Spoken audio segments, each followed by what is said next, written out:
En ce mercredi saint, Monseigneur Laurent Ulrich, archevêque de Paris, est l'invité de Radio Notre-Dame et de RCF, représenté par Étienne Pépin. Bonjour Étienne, vous êtes rédacteur en chef actualité de RCF. Bonjour à tous, bonjour Louis Dauphren, rédacteur en chef à Radio Notre-Dame. Monseigneur Laurent Ulrich, bonjour. Bonjour à RCF, bonjour à Radio Notre-Dame. Alors ensemble, pendant une heure, nous allons passer en revue l'actualité récente, la conclusion de la Convention citoyenne sur la fin de vie, l'Assemblée plénière des évêques de France qui vient de s'achever et le climat social tendu autour de la réforme des retraites. Et puis nous reviendrons, Monseigneur, aussi sur votre première année comme archevêque de Paris. On parlera de la cathédrale Notre-Dame. Et bien sûr, en cette semaine sainte, nous entendrons votre message pour la fête de Pâques. Alors on entre dans le vif. La fin de vie, Monseigneur Ulrich, et la Convention citoyenne vient de rendre ses conclusions et s'est prononcée massivement pour la légalisation d'une aide active à mourir. Comment l'Église compte-t-elle s'impliquer dans ce débat à partir de maintenant ? D'abord, il faut rappeler qu'elle s'est impliquée dans le débat depuis plusieurs mois, puisque j'ai moi-même participé à la Convention citoyenne au mois de décembre avec mes confrères des autres confessions chrétiennes et des autres cultes religieux. Donc nous avons donné notre témoignage. Nous avons essayé de dire, c'est ce qui nous était d'ailleurs demandé par les conventionnels, par les membres de la Convention citoyenne, c'était de dire ce que les religions apportaient sur ce sujet, ce que nous croyions. Il ne nous était pas demandé de discuter d'abord, il nous était d'abord demandé de dire. Donc nous l'avons fait. Par ailleurs, vous savez bien que un certain nombre d'évêques sont intervenus depuis 6 mois sur ce sujet. Monseigneur de Moulin-Beaufort, notre président de la conférence des évêques, est intervenu plusieurs fois dans les médias écrits, dans les médias parlés et dans les médias visuels aussi. Et donc je crois que nous n'avons pas failli à notre devoir de prendre position sur ce sujet et de dire que pour nous, en effet, la fin de vie, c'est encore la vie. Et c'est la vie jusqu'au bout. C'est ce que nous croyons, c'est ce que nous espérons pouvoir transmettre, que quand une fin de vie est douloureuse, quand une fin de vie est marquée par des épreuves, des souffrances et des douleurs qui paraissent très difficiles, elle est vécue et elle peut être vécue, d'une part avec espérance, quand on a la foi bien sûr, mais elle peut être vécue avec fraternité et comme un moment de la vie jusqu'au bout. Et c'est cela que nous cherchons à dire et à redire de façon régulière. C'est extrêmement important. La défense des soins palliatifs apparemment ne suffit pas aujourd'hui pour argumenter dans ce débat parce que même les partisans de l'euthanasie aujourd'hui promeuvent les soins palliatifs. Alors, est-ce qu'aujourd'hui vous situez le débat sur un autre plan ? Vous le décalez sur le plan de l'humanité, sur la définition de l'humanité ? Bien sûr. C'est-à-dire que, à la fois, c'est comme croyants que nous le faisons, et c'est parce que nous croyons que la vie est un don qui nous a été fait, dont nous ne sommes pas propriétaires, mais dont nous sommes les heureux bénéficiaires. Et c'est cela que nous essayons de vivre profondément et de faire percevoir. Se dire que nous avons reçu ce don, que nous n'avons rien fait pour l'obtenir, que nous sommes arrivés dans cette vie sans l'avoir vraiment demandé, et nous attribuons ce don non seulement à nos parents, mais nous attribuons ce don à celui qui donne tout depuis toujours. Et c'est ce que l'ensemble des religions perçoivent et essayent de dire. Et cela, pour nous, c'est extrêmement précieux à dire. Et c'est-à-dire, c'est une façon de concevoir la vie humaine qui est extrêmement positive, et qui se dit que la vie humaine n'est pas faite pour se terminer comme ça, simplement dans la douleur et la souffrance, mais toujours dans la fraternité, toujours dans l'espérance de vivre quelque chose jusqu'au bout. À quel niveau est-ce que l'Église catholique doit s'engager sur le sujet ? On peut appeler à la prière pour que Dieu éclaire les consciences des élus, c'est ce que font les évêques depuis déjà des mois, mais ça ne suffit pas, Monseigneur, on le voit bien. Est-ce que l'Église doit entrer dans l'arène du débat de société, sur le fond, sur la raison ? Je pense qu'elle l'a fait, que son message et que le message des autres églises et des autres religions ne soit pas vraiment relayé, ça c'est vrai. Heureusement que vous êtes là pour nous permettre de le relayer. C'est-à-dire que notre message, il est pris comme, une une pensée qu'on peut respecter, mais pas forcément comme quelque chose d'un peu impératif. Bon, alors on est effectivement dans une société laïque où ça n'est plus nous qui faisons les lois, ça c'est clair. Mais je crois que nous sommes capables de continuer à tenir ce langage. Nous avons publié au diocèse de Paris un petit livret que nous avons distribué, que nous avons tiré à un très très grand nombre d'exemplaires pour qu'il soit distribué dans les paroisses, dans lequel l'un de nos théologiens, le père Mathieu Villemot, insiste sur cette espérance forte. Et puis, des témoins sont appelés. Et donc, si nous avons fait ce livret, ça n'est pas simplement pour le besoin de dire ce que nous pensons, mais pour essayer de répandre cette façon de concevoir l'existence. Je crois qu'il est bien... le livret a été bien perçu, il a été bien distribué dans le monde chrétien, dans le monde catholique.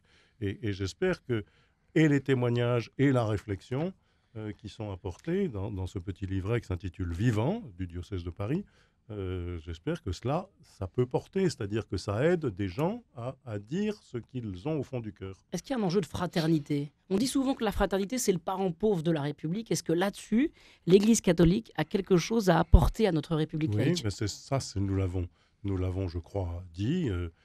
La fraternité, c'est plutôt d'aider à vivre que d'aider à mourir. Les évêques ont parlé d'aide active à vivre, Oui, en opposition à l'aide active à c'est mourir. en opposition tout à fait à la formule qui avait circulé d'aide active à mourir. Et on se demande si c'est vraiment de la fraternité. Pour nous, la fraternité, c'est d'aider à vivre jusqu'au bout.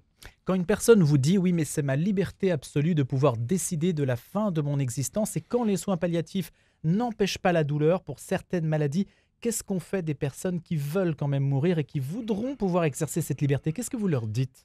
C'est l'exemple des soins palliatifs, justement, il y a très très peu de situations où finalement des personnes persistent quand ils entrent dans les soins palliatifs. Il y a vraiment une proportion extrêmement minime, c'est quelques unités sur des milliers de personnes qui disent « ben non, je ne supporte plus de vivre, et c'est donc ma liberté de demander de ne plus vivre ». La plupart du temps, quand les personnes entrent dans cette démarche palliative, qu'ils l'acceptent, il leur faut que quelques heures pour se rendre compte que ça vaut la peine d'être vivant jusqu'au bout et d'être aidé à vivre jusqu'au bout. Est-ce que sur ce sujet-là, l'Église catholique seule est suffisamment forte? Est-ce qu'on pourrait imaginer que l'Église organise une sorte de front syndical pour la vie? Mais nous ne cherchons avec pas d'autres à faire religions ou d'autres instances? Nous ne cherchons pas à faire un front parce que nous savons bien que ça n'est pas notre façon de faire, que nous ne nous engageons pas sur des questions vitales à la façon des politiques, donc nous ne sommes pas tout à fait dans la même dynamique. Mais ce qui se trouve, c'est que les 6 qui ont témoigné, catholiques, protestants, orthodoxes, juifs, musulmans et bouddhistes, qui ont témoigné ensemble devant la Convention citoyenne, nous avons été, sans nous concerter, nous étions simplement d'accord sur ce point ensemble et nous avons, chacun à notre façon, donné notre témoignage. Il était cohérent, il a été bien accepté et bien écouté. Je repère qu'en sortant de cette séance un peu longue à la Convention citoyenne du mois de décembre, j'ai été entouré d'un certain nombre de gens qui sont venus me dire « je ne suis pas catholique ou je ne suis pas pratiquant, mais j'ai aimé votre façon de présenter le sujet et de faire comprendre cette position ». Alors, je n'ai peut-être pas retourné la position d'un certain nombre de gens, mais en tout cas, je crois que j'ai aidé à faire percevoir, nous avons aidé à faire percevoir que pour nous, c'était un point extrêmement important. Alors, nous n'entrons pas dans un combat politique, nous essayons de témoigner d'une façon d'envisager la vie humaine et d'envisager la façon d'être homme. Monseigneur, vous rentrez de Lourdes, où les évêques étaient réunis pour leur assemblée plénière. 4 jours de travaux. Il a été décidé notamment de faire travailler localement dans les diocèses une série de propositions visant à prévenir les agressions sexuelles. C'est un gros dossier dont on sait qu'il est suivi au plus haut niveau et puis par le maximum d'interlocuteurs. Qu'est-ce qui va bouger sur ce terrain? Mais ce qui bouge depuis plusieurs années. C'est depuis que je suis évêque, j'entends parler de ce sujet. Je participe à des assemblées d'évêques où nous prenons conscience peu à peu. Alors, on entend dire que nous ne bougeons pas, que nous ne changeons pas, que ce sera toujours pareil, etc. Il se trouve quand même que je crois nous avons pris le sujet à bras-le-corps depuis une petite dizaine d'années et que nous avons introduit un certain nombre d'éléments de prévention d'abord depuis ces dernières années, c'est-à-dire on essaye d'être attentif aux signaux faibles, comme on dit parfois, qui signalent des dérives, enfin des choses qui signalent des comportements douteux, des comportements dangereux, des comportements éventuellement dangereux. Et donc, voilà. Deuxièmement, on fait beaucoup de formation depuis des années. Lorsque j'étais à Lille, on avait mis en place toute une formation avec une unité de soins de l'hospitalisation publique, comme il y en a dans tous les CHU, dans tous les centres hospitaliers universitaires et régionaux, les CRIAFS, les URSAV, qui sont faites pour aider et former. Et nous avons organisé un certain nombre de... Ça s'est fait aussi à Paris, ça se fait, je crois, dans un certain nombre de villes de France, des formations à l'usage du clergé et des éducateurs de tout niveau dans notre Église. Voilà. Troisième chose, nous avons donc créé cette commission indépendante qui a donné son rapport il y a 18 mois, etc. Et nous avons lancé 9 groupes de travail qui rendaient leurs conclusions pendant cette session que nous venons d'avoir. Alors justement, les grands axes forts qui ont été soulevés par les propositions des 9 groupes de travail, il y a la transparence, la question de l'altérité, la question de la professionnalisation aussi de l'accompagnement des évêques. Comment faire en sorte que vous soyez moins seul face à des sujets, des affaires aussi difficiles à traiter? Je crois d'abord, je prends le cas du diocèse de Paris. Ça fait des années, déjà du temps où Monseigneur de Moulin-Beaufort était évêque auxiliaire et chargé de ce dossier, qu'a été montée une cellule d'accueil des personnes victimes et une cellule qui est aussi une aide apportée aux évêques pour les décisions qu'ils doivent prendre, pour l'accueil, etc. Donc, je pense que dans nos diocèses, alors ça n'est peut-être pas dans tous les diocèses, mais les diocèses sont capables de se mettre ensemble pour créer ce type de cellule qui permet d'avoir des collaborateurs avec lesquels nous échangeons sur ces points et nous essayons de mettre sur pied, partout où c'est possible, des concertations entre nous, et pas simplement donc entre prêtres et évêques, mais avec des laïcs, avec des psychologues, des psychiatres, des accompagnateurs, des coachs, etc., pour ne pas nous sentir seuls, comme vous dites. C'est-à-dire, nous ne sommes pas seuls, nous faisons appel. Quand j'ai fait appel à Lille à une médecin psychiatre responsable de ce service dont je parlais à l'instant, j'ai eu le sentiment d'être beaucoup plus aidé. Est-ce qu'il faudrait que vous soyez accompagné pour éviter que vous preniez des décisions seuls? Est-ce qu'on sent parfois justement des évêques qui prennent des décisions tout seuls? Est-ce qu'il faudrait partager la responsabilité du traitement de ces affaires d'abus dans l'Église? Personnellement, c'est ce que j'essaye de faire. C'est-à-dire que ça fait des années que sur ces sujets, je ne suis pas seul. Comment ça se traduit précisément quand vous dites je ne suis pas seul? Ça veut dire que, comme je vous l'ai dit, il y a autour dans l'Église diocésaine, un certain nombre de personnes qui sont capables d'accueillir les personnes victimes. Personnellement, j'en ai reçu beaucoup, plusieurs dizaines. D'autre part, des personnes qui sont capables de former les éducateurs, les prêtres, à des comportements, je dirais des comportements respectueux des autres, des comportements qui ne prêtent pas à interprétation dangereuse. Enfin, voilà. Et troisièmement, ces personnes se mettent en équipe et régulièrement nous faisons le point, nous relisons nos actions et en même temps, par exemple, j'ai à Paris maintenant un délégué épiscopal pour ces questions qui est un laïc, un ancien chef d'établissement d'enseignement catholique qui travaille avec une équipe lui-même et que je rencontre régulièrement et à qui je demande conseil sur le traitement des affaires en cours. Le traitement justement de ces affaires d'abus sexuels dans l'Église, est-ce qu'il y a des idées à prendre du côté du chemin synodal allemand, en particulier sur le diaconat féminin, l'ordination d'hommes mariés. On sait que ça fait partie des propositions faites par certains groupes de travail sur les abus sexuels dans l'Église. C'est-à-dire qu'il ne faut pas tout à fait tout mélanger. Je n'oublie pas, personne ne peut oublier qu'un grand nombre des abus sexuels sur mineurs, notamment, sont des abus incestueux.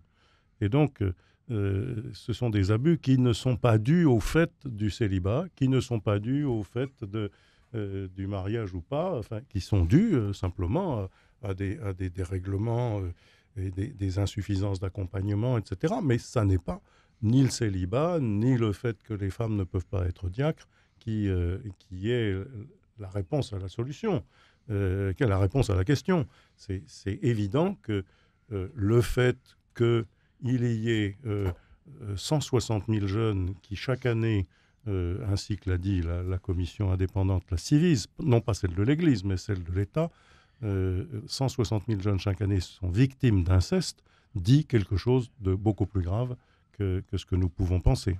Quand vous dites signaux faibles, on est attentif aux signaux faibles. Il y en a qui remontent jusqu'à vous depuis quelques mois. Est-ce que ça arrive régulièrement? Est-ce qu'il y a un flux ou bien est-ce que c'est quelque chose qui tient au passé maintenant, qui appartient au passé? C'est pas un flux, c'est une attention permanente, simplement. On se dit, il ne s'agit pas de condamner quelqu'un avant qu'il ait fait quelque chose, il s'agit de veiller sur, parce que ça signifie souvent, une dérive personnelle, une difficulté à assumer les responsabilités, à assumer sa propre vie, à se maîtriser. Et donc, c'est quelque chose qui est en cours, c'est quelque chose qui est au cours de la vie. Ça ne dévie pas forcément sur des comportements, mais de temps en temps, il y a des attentions auxquelles on est invité. Mais juste une précision sur le protocole avec le procureur de la République. À partir de quand survient le signalement? Quand on est averti d'un acte, voilà, c'est-à-dire on ne dénonce pas quelqu'un dont on soupçonne peut-être des tendances. On est chargé de dire j'ai été averti de tel fait que je ne peux pas garder pour moi-même, et donc monsieur le procureur, je vous signale qu'il m'a été rapporté par un témoin, par une éventuelle victime, des faits. C'est toujours des faits que l'on signale au procureur. Le procureur, il ne va pas enquêter à partir simplement de bruit et d'imagination sur les tendances de quelqu'un. Mais ce n'est pas vous qui enquêtez, c'est la justice civile. Jamais. Ça n'est pas nous qui enquêtons. Ça a été probablement une manière de faire dans l'Église et dans d'autres sphères de la société, pour essayer de cacher ces faits. Mais il y a très longtemps que ça n'est plus le cas. Moi, il m'est arrivé, la première fois qu'une affaire comme ça m'est arrivée, des personnes sont venues me voir, je leur ai dit, c'était il y a plus de 20 ans, je leur ai dit, si vous jugez que le cas que vous voulez soumettre est un cas grave, allez le dire au procureur. Si vous ne l'avez pas fait dans les 15 jours, je le ferai moi-même. Monseigneur Ulrich, merci d'accorder cet entretien à RCF et Radio Notre-Dame. Un mot sur l'actualité sociale en France. Maintenant, le pays traverse une crise importante autour de la réforme des retraites. Le report de l'âge légal de départ à la retraite ne passe pas. Les mobilisations, manifestations et grèves se multiplient. Les syndicats crient au déni de démocratie après l'utilisation d'instruments constitutionnels pour faire passer la loi. Comment l'Église pose le sujet? Est-ce que c'est un problème, selon vous, de méthode, de solidarité ou de démographie? Je veux dire, je n'ai pas les solutions économiques et sociales. Nous n'agissons pas, comme Église, sur ce terrain de l'action politique concernant les problèmes politiques et sociaux. Mais on peut avoir un jugement sur ce qui est en train de se passer. C'est-à-dire que la question de l'âge de la retraite, la question des retraites d'une façon générale est une question extrêmement technique que les politiques, les syndicaux, les syndicalistes, les syndicats traitent de façon technique, et c'est tout à fait normal. Dans ce type de débat, nous n'intervenons pas. Mais ce que nous sentons, c'est qu'il y a de fait une grande souffrance qui est exprimée de la part de gens qui ont le sentiment de ne pas être entendus quand ils évoquent la pénibilité du travail, quand ils évoquent le grand nombre d'années de cotisation, etc. La troisième chose que nous disons, c'est vrai que le système de retraite par répartition nous paraît quelque chose d'extrêmement beau et solidaire, d'extrêmement bon, correspondant pas mal à la doctrine sociale de l'Église. Cette façon dont les générations qui travaillent rémunèrent les générations qui ont travaillé et qui sont à la retraite, c'est quelque chose qui nous paraît extrêmement solidaire et qu'il faut pouvoir préserver. Et donc, à partir de là, à la fois, on comprend qu'il y a un problème économique de capacité à rémunérer aujourd'hui, avec le travail d'aujourd'hui, ceux qui ont travaillé naguère.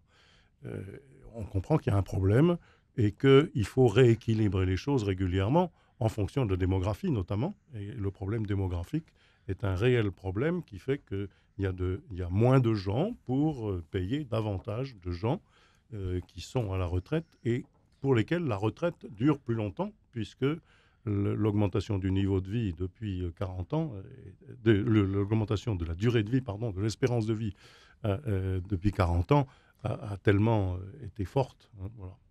Sophie Binet, la nouvelle secrétaire générale de la CGT, est une ancienne militante de la jeunesse ouvrière chrétienne. Est-ce que ça permet de dresser des ponts avec le monde syndical? Est-ce que vous l'interpellez d'une manière ou d'une autre? Sachant que la CGT est en figure de proue, évidemment, de la mobilisation. Bien sûr, mais cela veut dire qu'en effet, cette personne a été formée certainement à une action, solidaire, syndicale, et à un souci du bien commun. Voilà.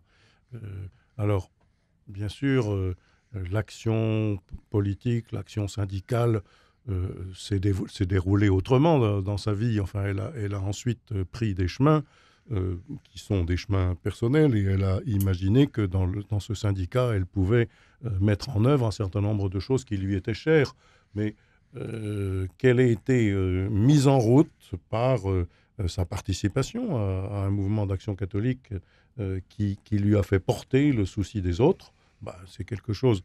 Ça ne canonise pas son action présente, mais ça, je vais dire, on voit bien d'où elle a pris son souci des autres. Voilà, pour terminer sur le sujet, on sent que l'Église est un peu en retrait quand même sur le sujet, alors qu'il y a une grande tradition du christianisme social, vous l'avez dit, et vous l'avez bien connu à Lille. Les grandes voix chrétiennes doivent-elles prendre part d'une manière ou d'une autre à ce débat? Et je pense aux grands patrons du Nord, par exemple. Mais bien sûr, mais les conditions ont changé par rapport à il y a 80 ans. Je pense que ce n'est pas tout à fait la même chose. Le débat est extrêmement technique.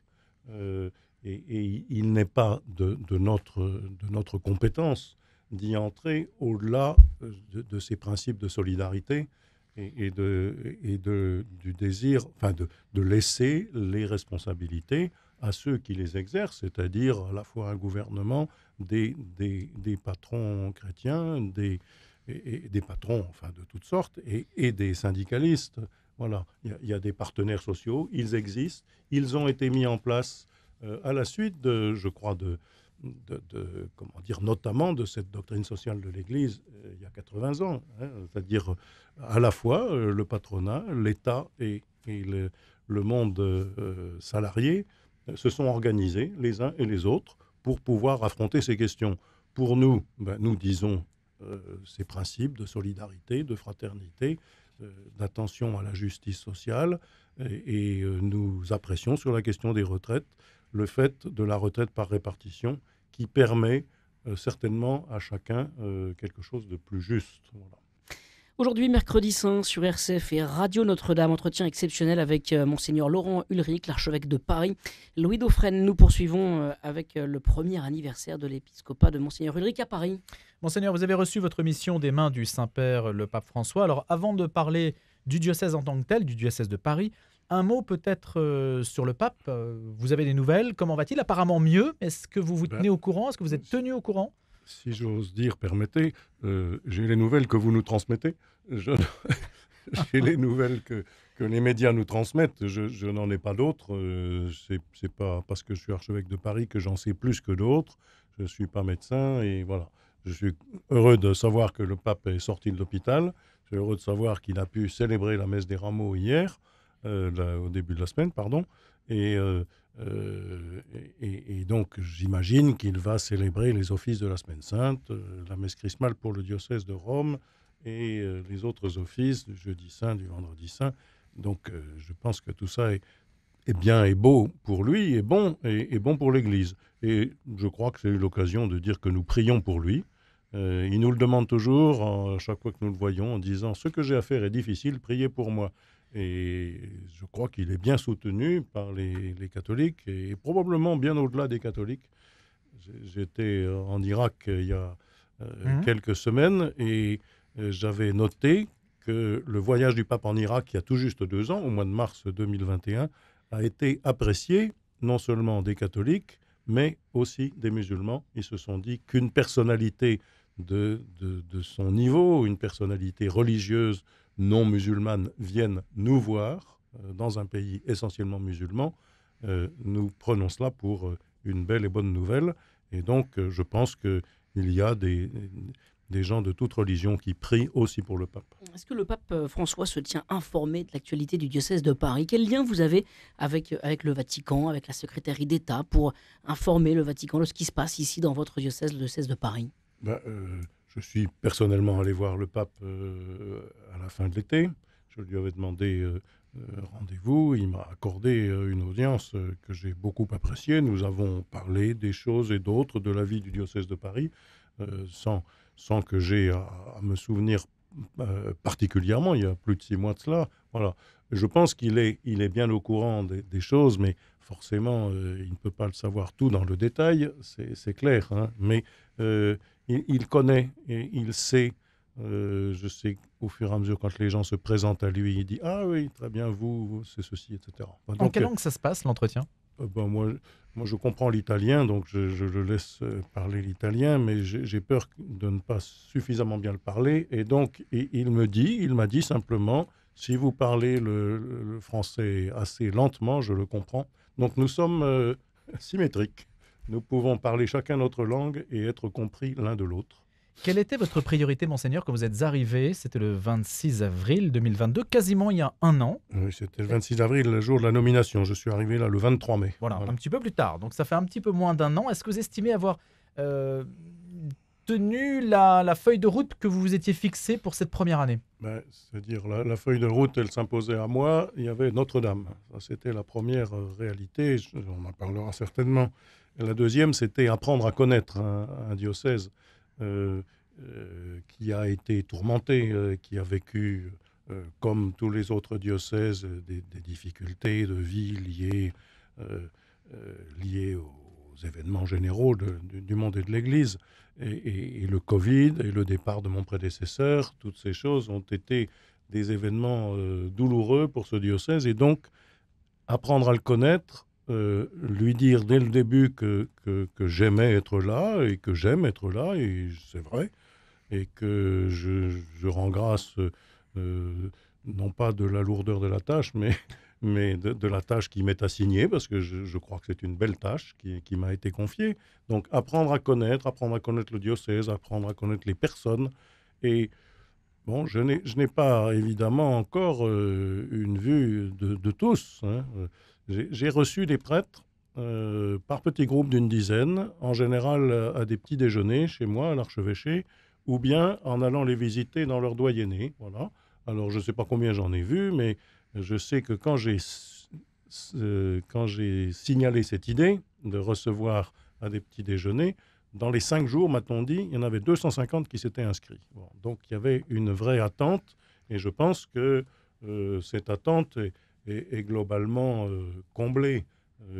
Pas comblée pour tous, parce qu'il y en a encore à venir. Sans avoir une logique de sondage, qu'est-ce qui remonte le plus, maintenant que vous avez vu quand même beaucoup de prêtres du diocèse de Paris? Et beaucoup de communautés. Et des communautés, qu'est-ce qui remonte? Quelle est l'information, la demande? On m'a dit que depuis le mois de septembre, parce que le mois de juin s'est passé très très vite, il y a eu tellement de choses, je ne me suis pas tout à fait rendu compte de ce qui se passait, mais depuis le mois de septembre, je suis sorti de l'archevêché à la rencontre des communautés 120 fois et davantage. Donc, Ça veut dire que j'ai essayé d'être présent dans les paroisses, auprès des associations, des groupements de toutes sortes, d'aller prier dans les paroisses. Et je le fais chaque dimanche où je suis à Paris, avec très grand plaisir. Hein, voilà. Donc, ce qui ressort pour moi, j'ai découvert une église qui était extrêmement sensible comment dire, à, à la fraternité. Il y a énormément d'associations. Certaines sont nées ici et elles se sont répandues sur le territoire national. Je pense à l'Association pour l'amitié. Je pense à Marthe et Marie pour accueillir des femmes seules et des femmes avec enfants. Je pense à Simon de Sirène pour les traumatisés. Il y a un certain nombre de ces associations. Puis il y a ici à Paris cette association importante aux captifs La Libération, auprès des SDF, voilà. Et puis il y a Hiver solidaire qui chaque année dans les paroisses, de plus en plus de paroisses sont inscrites à ce mouvement d'hiver solidaire. Et donc c'est vraiment quelque chose de magnifique que de voir cette ouverture sociale, cette ouverture solidaire des paroisses de Paris. J'ai fait une deuxième remarque que j'aime bien dire, c'est je trouve que la vie de prière des communautés chrétiennes, des paroisses, est extrêmement belle. La liturgie, on y est très attentif et on la vit dans la grande fidélité à la liturgie de l'Église. Et ça, c'est quelque chose que j'aime beaucoup aussi. Quelles sont vos priorités? De quoi a besoin le diocèse de Paris? On sait que l'Église est un peu le miroir de la société. Il y a de fortes divisions. Est-ce que le diocèse de Paris a besoin de retrouver de l'unité pour avancer dans sa mission d'évangélisation du monde? Vous avez raison de dire qu'il y a beaucoup de divisions dans notre société française et dans le monde. Et que par conséquent, la recherche d'unité, la recherche de communion est une recherche fondamentale. Et pour nous, chrétiens, c'est une recherche, théologale, c'est-à-dire ça nous vient de Dieu. C'est Dieu qui met dans notre cœur le désir de l'unité et de la communion. Et il est venu, comme dit l'évangile de Saint Jean, le Seigneur a donné sa vie pour faire vivre son peuple dispersé dans l'unité. Hein. C'est les paroles de Saint Jean, pour rassembler les enfants de Dieu dispersés. Hein. Et donc, c'est toujours une tâche de pasteur, c'est toujours une tâche de l'Église de faire en sorte que ce soit l'unité qui soit visée dans le travail de l'Église. Il en va de la mission de l'Église aussi. Être Bien sûr. témoin de cette unité, c'est aussi être missionnaire. Il y a quelque chose de missionnaire dans cette recherche de l'unité. Complètement. Je crois que c'est un élément de l'évangélisation. Manifester que ce que nous cherchons, c'est l'unité, c'est participer à la vie du monde. Si nous travaillons pour l'unité dans l'Église, je crois que nous donnons le témoignage d'un désir de communion très, très fort dans le monde. Hein. C'est une aspiration d'être en communion les uns avec les autres. C'est une aspiration humaine. Eh bien, l'Évangile prétend apporter cela. Quels sont les sujets les plus délicats à Paris? Est-ce qu'il y en a qui sont typiquement parisiens que vous n'avez pas connus, par exemple à Lille? Je ne sais pas s'il y a il y a un sujet que je rencontre constamment dans Paris, et ça peut surprendre, c'est la dépopulation de Paris. Et notamment, je dis la dépopulation de Paris, ça peut surprendre parce qu'on imagine toujours que Paris est une ville surchargée, et de fait, quand on est dans la rue, on voit qu'il y a beaucoup de monde. Mais il y a des quartiers de Paris où il n'y a plus beaucoup d'habitants, où il y a surtout des bureaux, des magasins, etc. Et les gens habitent ailleurs, habitent loin, viennent de loin pour travailler, etc.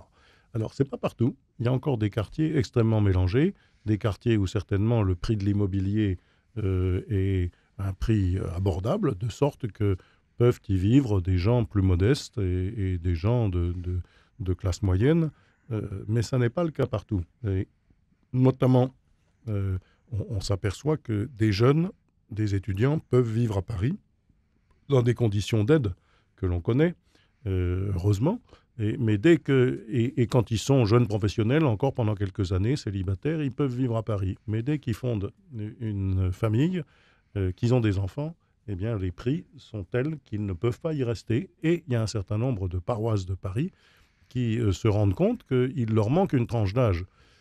Souvent ailleurs, la tranche d'âge qui manque, c'est la tranche d'âge étudiante dans les autres diocèses que j'ai connus.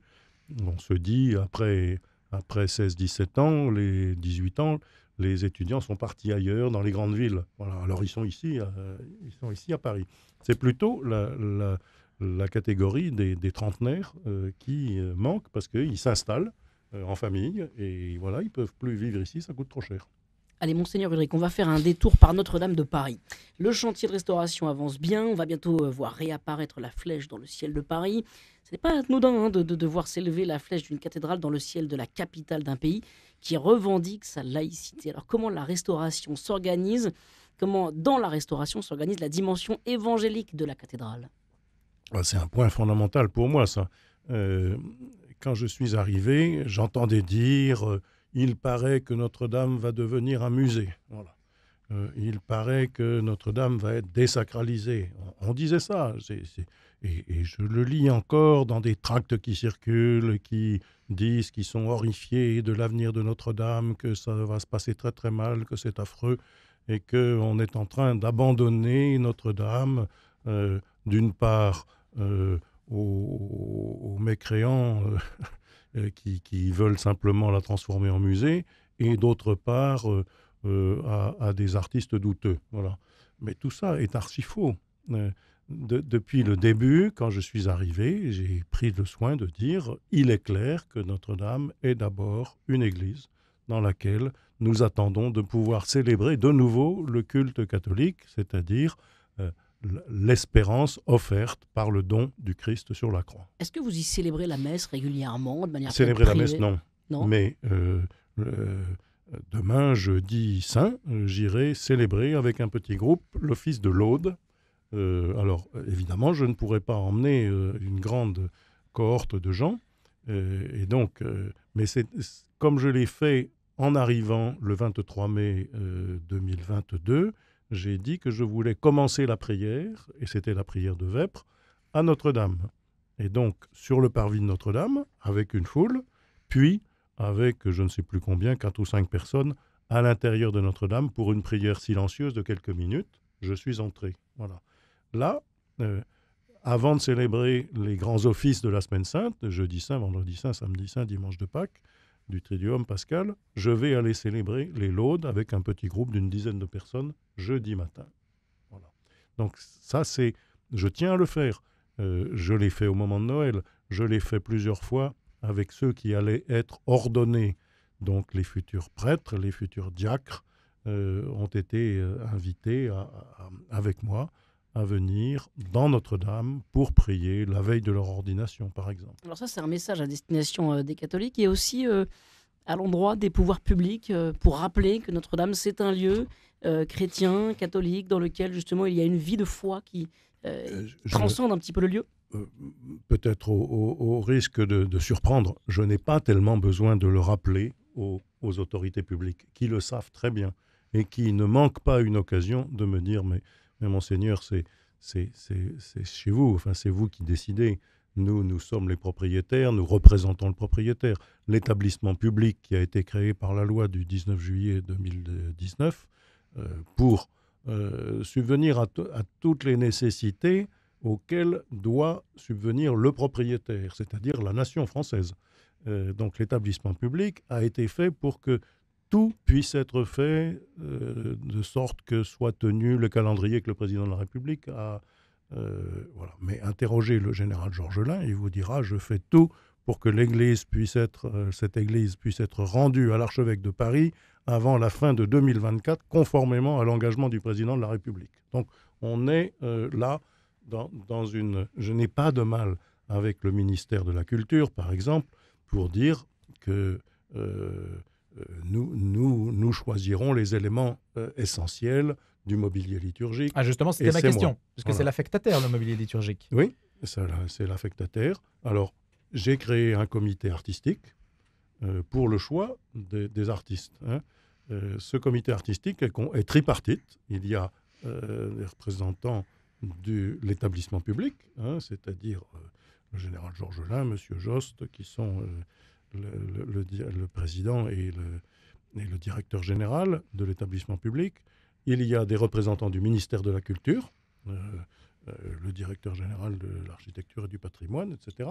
Et un certain nombre d'autres hauts fonctionnaires du ministère de la Culture, représentant la ministre, et d'autre part le diocèse, c'est-à-dire les chanoines et chapelains de la cathédrale, de la commission d'art sacré, voilà, et puis évidemment le recteur avec moi. Donc nous sommes là, une commission tripartite qui a auditionné, qui a reçu les candidatures du concours public. J'ai tenu à ce qu'il y ait un concours public. Pourquoi est-ce que j'ai tenu à ce qu'il y ait un concours public et ouvert, pas simplement à la France, mais à l'étranger?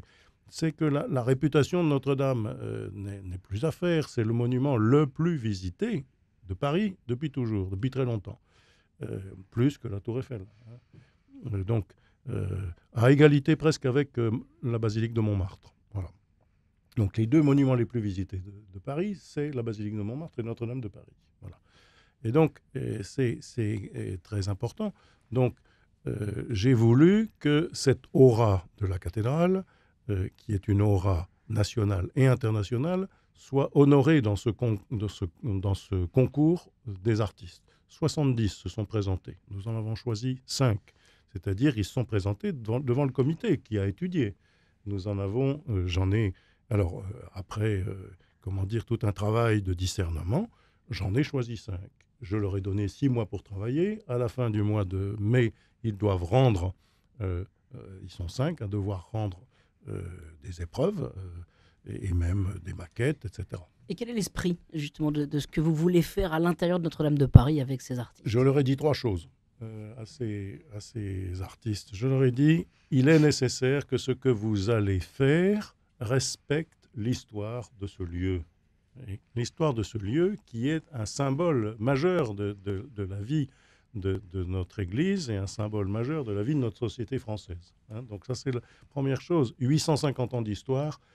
On ne peut pas traiter un monument de 850 ans d'histoire n'importe comment. Ça doit y faire écho. Ça doit y faire écho. Deuxièmement, j'ai dit ça doit servir la liturgie actuelle de l'Église catholique. C'est-à-dire, 60 ans, le Concile de Vatican II a donné un nouveau souffle à la liturgie et nous y tenons. Voilà. Donc, il faut avoir bonne connaissance de ce que c'est que la liturgie catholique aujourd'hui. Et donc, pour cela, vous allez être accompagné par un théologien, qui est un prêtre du diocèse de Paris, et par des membres du comité artistique qui connaissent à la fois l'histoire de ce lieu et la théologie de la liturgie. Voilà.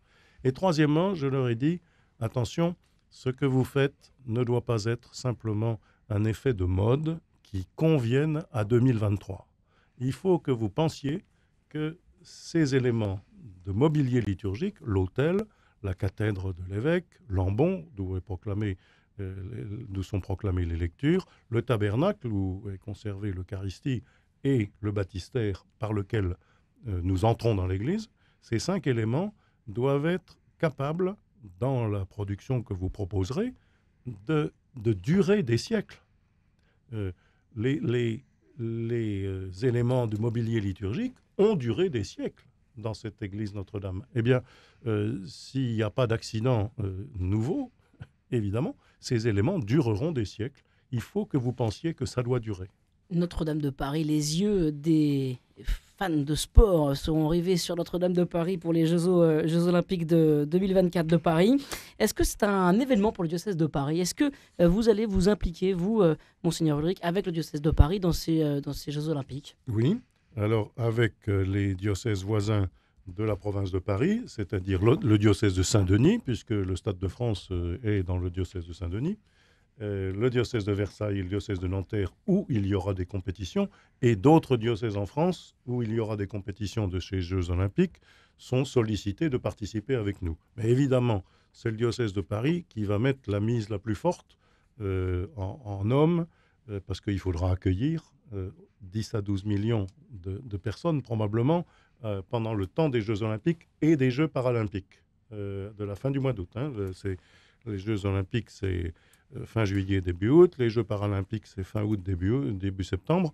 Et donc, il y a là 2 moments très forts dans lesquels les Parisiens et les autres Français qui viendront à Paris pour ce moment seront capables d'accueillir les gens qui viendront du monde entier et de leur proposer des activités pastorales qui montrent comment l'Église considère le sport comme une activité humaine de très belle qualité, où les hommes apprennent à concourir entre eux, à se dépasser, à utiliser leur corps comme un élément de la bonne nouvelle. Enfin, c'est un don de Dieu. Et donc, nous tenons beaucoup. Les fondateurs des Jeux Olympiques sont 2 catholiques. On connaît, bien sûr, le principal, Pierre de Coubertin. Le principal fondateur, Pierre de Coubertin. On connaît beaucoup moins le dominicain Henri Didon. Mais c'est la rencontre de ces 2 hommes qui a fait la renaissance des Jeux Olympiques. À l'époque, on célébrait la messe pour l'ouverture des Jeux Olympiques. Monseigneur, on arrive au terme de cet entretien. Il y a un programme que propose RCF et Radio Notre-Dame pour ce Triduum Pascal en direct de Jérusalem. Jérusalem, c'est une ville inspirante, je présume, pour vous. C'est peut-être aussi l'occasion d'avoir un message qui est le vôtre pour cette Semaine Sainte. Comment vous le délivrez? Qu'est-ce que vous dites? Alors, à partir de Jérusalem ou à partir de l'archevêché de Paris? Les 2, j'imagine, peuvent entrer en résonance. C'est une formidable espérance, Pâques. Les situations que nous vivons dans le monde sont des situations troublées. Les situations que nous vivons dans le monde sont des situations de division, de guerre. Les situations que nous vivons dans le monde sont aussi des situations d'accidents de toutes sortes, les épidémies, les tremblements de terre, un certain nombre de situations comme celle-là que nos frères et sœurs à travers le monde vivent. Et nous, notre espérance, elle est que en chaque moment de l'existence, nous ne sommes pas ignorés, oubliés de Dieu, qu'il nous tient la main, qu'il nous permet de vivre réellement et de ne pas être enfermés dans ces situations dures que nous avons tous à vivre.